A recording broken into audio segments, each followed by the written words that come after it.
जो ये का इंसिडेंट हुआ है ना, अटैक का, उससे पूरा देश जो है वो दुखी है, हम भी सब दुखी हैं। लेकिन ना, जो फैसले हुए हैं वो भी हमें देखने पड़ेंगे कि वो फैसले का असर क्या होगा।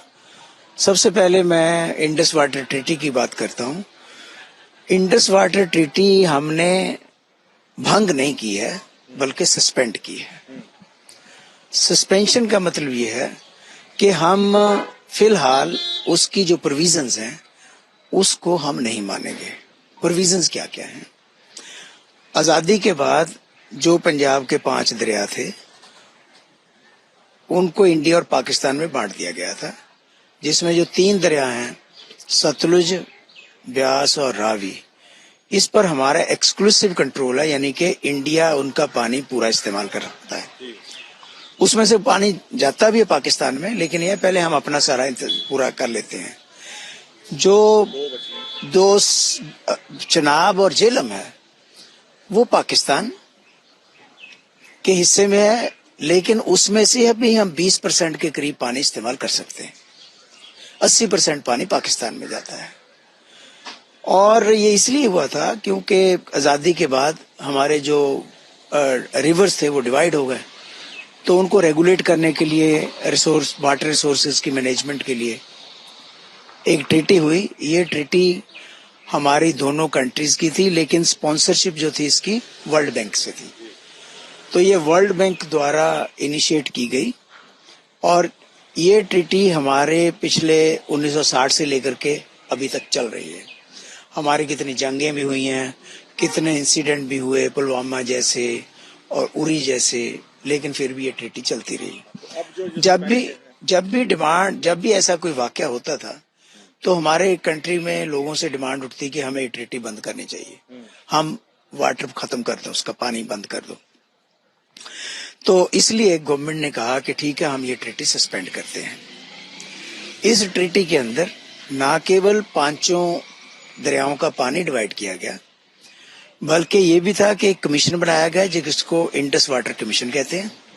उसकी मीटिंगें होती रहती थी और अगर किसी को कोई भी आपत्ति होती थी, कोई भी प्रॉब्लम होती थी, दोनों में से वो एक दूसरे से शेयर करते थे। सस्पेंड कर दिया गया है, इससे जी, पाकिस्तान को कितना इम्पैक्ट पड़ने वाला है आपके हिसाब से, और देखो ऐसा है, इमीडिएटली पाकिस्तान को कोई इम्पैक्ट नहीं पड़ेगा इमीडिएटली, क्योंकि जो पानी रिवर में जा रहा है, जब तक उसको आप रोक करके उसको कोई यूटिलाइज नहीं कर सकते, उस समय तक आप कुछ नहीं कर सकते। देखो, आपको चिनाब और झेलम का पानी डाइवर्ट करके दूसरे दरियाओं में डालोगे या नहरें बना करके कहीं और भेजोगे, तब तो आप उस पानी को रोक सकते हैं।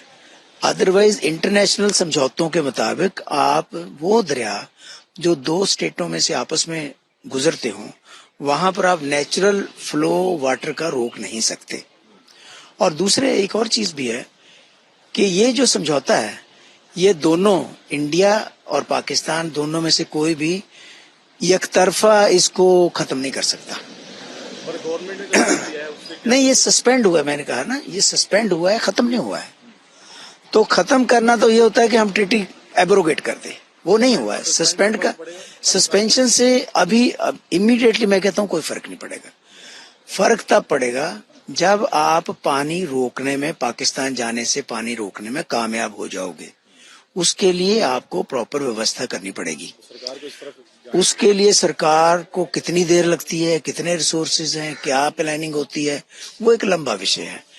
दूसरी तरफ पाकिस्तान जो है वो क्या रुख अख्तियार करता है, वो दोबारा यूनाइटेड नेशंस में जाता है या दोबारा उसको वर्ल्ड बैंक की तरफ जाता है कि देखो हमारे साथ ये हो रहा है, या नेचुरल फ्लो जो है पानी का उसको रोकने के खिलाफ जाता है। तो ये पाकिस्तान अभी क्या इसका वो करेगा, अभी नहीं पता है। के बाद जो डिप्लोमेसी, ये इसको डिप्लोमेसी कहते हैं, हुआ है, अब इसको कितना समझते हैं कि कितना देखो, फेवरेबल है इंडिया? इंडिया ने एक संकेत दे दिया है कि हम किसी भी हद तक जा सकते हैं जो क्रॉस बॉर्डर टेररिज्म है उसको रोकने के लिए। और उसके बारे में इंडिया ने ना केवल इंडस वाटर ट्रीटी को सस्पेंड किया है, बल्कि जो डिप्लोमेटिक स्टाफ है उसको भी आधा कर दिया है। पहले आधा था, उसका भी आधा कर दिया है। यानी पहले तकरीबन 55 थे, अब हो सकता है 30 के करीब हो गए हैं। इसी तरह से वाघा बॉर्डर में जो ये है ट्रेड है, आना जाना और ट्रेड बिल्कुल बंद कर दिया। अगर आना जाना और ट्रेड बंद होता है, उसका एक तो जो लोकल थोड़ा बहुत ट्रेड था उसका इम्पेक्ट पड़ेगा, दूसरे जो ट्रांजिट में अफगानिस्तान यहाँ से जाता था सारे ट्रक वगैरह वो सारे रुकेंगे, तीसरे जो जत्थे जाते हैं चाहे वो कटासराज जा रहे हों चाहे ननकाना साहब जा रहे हों वो भी सारे रुकेंगे, और चौथे जो भी नागरिक वहां के किसी भी वजह से आए हुए हैं, फॉर एग्जाम्पल कोई पाकिस्तान से मेडिकल इलाज के लिए आया हुआ है तो 48 घंटे के अंदर उनको वापस जाना पड़ेगा। इसी तरह से हमारे जो एक्सपर्ट्स कहीं पर भी हैं पाकिस्तान में उनको भी उसी तरह से बुला लिया गया है। तो ये बहुत बड़ा फैसले हैं। ये जो फैसले हैं ये इस चीज की तरफ संकेत देते हैं कि जो टेररिस्टों ने वहां पर किया है वो हमें वो किसी कतई तौर पर भी मंजूर नहीं है। उसके बारे में हम कोई भी फैसले ले सकते हैं और ये फैसले हमने लिए हैं। इसके बाद थोड़ा और कोई स्ट्रॉन्ग स्टेप भी ले सकती है इंडियन गवर्नमेंट, क्योंकि किसी भी हालत में देखो, जब आप डिप्लोमेटिक स्टाफ कम करते हो या बिल्कुल एक तरह सफारत खाना बंद करने की बात है तो समझ लो ये एक एक्सट्रीम स्टेप में से एक स्टेप है, क्योंकि आमतौर पर देश जो है डिप्लोमेटिक रिलेशन तोड़ते नहीं है जल्दी जल्दी।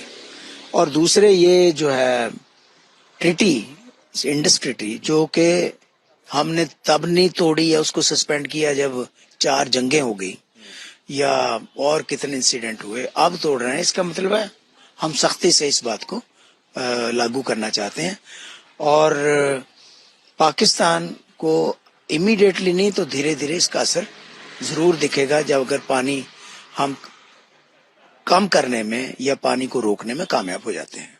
আমাদের ভিডিও ভালো লাগলে লাইক এবং শেয়ার করুন, কমেন্ট সেকশনে গিয়ে জানান আপনাদের মতামত। আরো ভিডিও পেতে আমাদের চ্যানেল সাবস্ক্রাইব করুন এবং প্রতি মুহূর্তে খবরের আপডেট পেতে প্রেস করুন বেল আইকন।